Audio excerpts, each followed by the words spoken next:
I certainly have no solutions to their conflict, but as the mediator, I would control the process in the interests of each of the parties and the interests of fairness and neutrality, and assisting them and supporting them to come to a resolution themselves.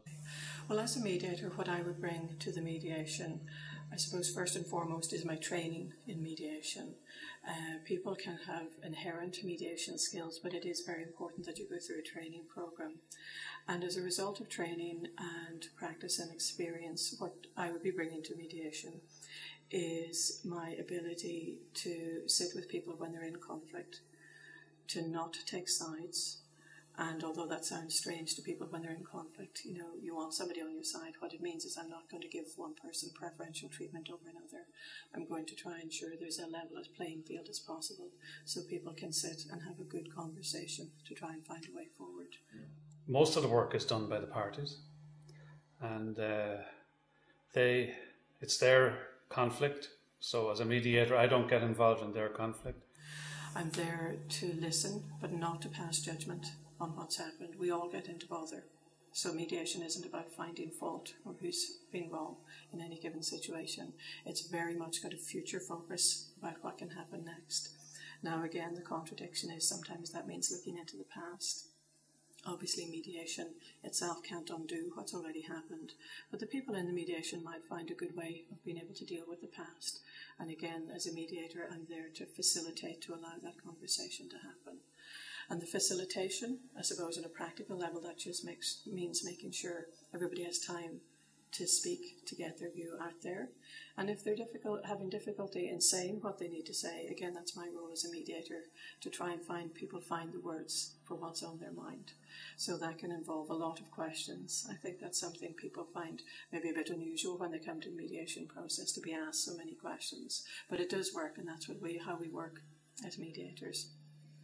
It's also about allowing people to have time to listen to what's being said, because sometimes a lot of new things can come out in mediation.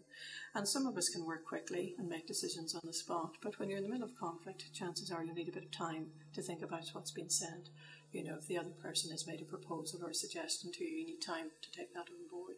So again, my job as the mediator is to make sure that everybody has the time that they need. So that could be a bit of a balancing act, because some people need to work more quickly or more slowly than one another. But again, everything is done with the agreement of the people in the room. The mediator, as mediator myself, I'm not there to impose my way on what's going to happen. I'm there to keep an eye on the agenda to make sure we don't lose anything from it. And also because as an experienced mediator, I can have a sense of the different things that can be going on for people. And to have somebody listen in a non-judgmental way helps parties to see things in a different way, in a different light. And I think the mediator brings that through just listening and by asking relevant questions.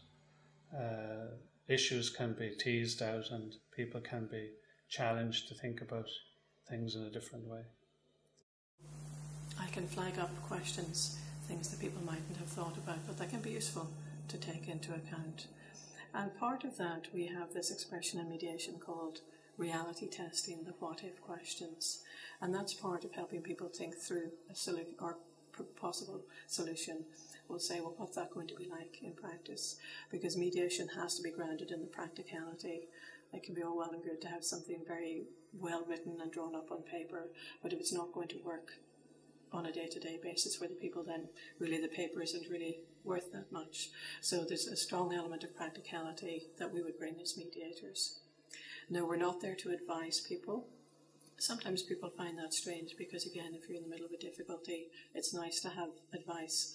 But there are plenty of people whose jobs it is to give advice. And we would encourage people, again, to get all the information and advice they need. And then our jobs as mediators is to help people make sense of that and to make the decisions that will suit for them. And hopefully those decisions will be mutually acceptable and a mutually agreed outcome. I think people behave in a different way and people think in a different way when there is a third party present. And I think it challenges them. Even your presence, without having said a word, is a challenge to people to think in a different way about the issues with the party that are in conflict.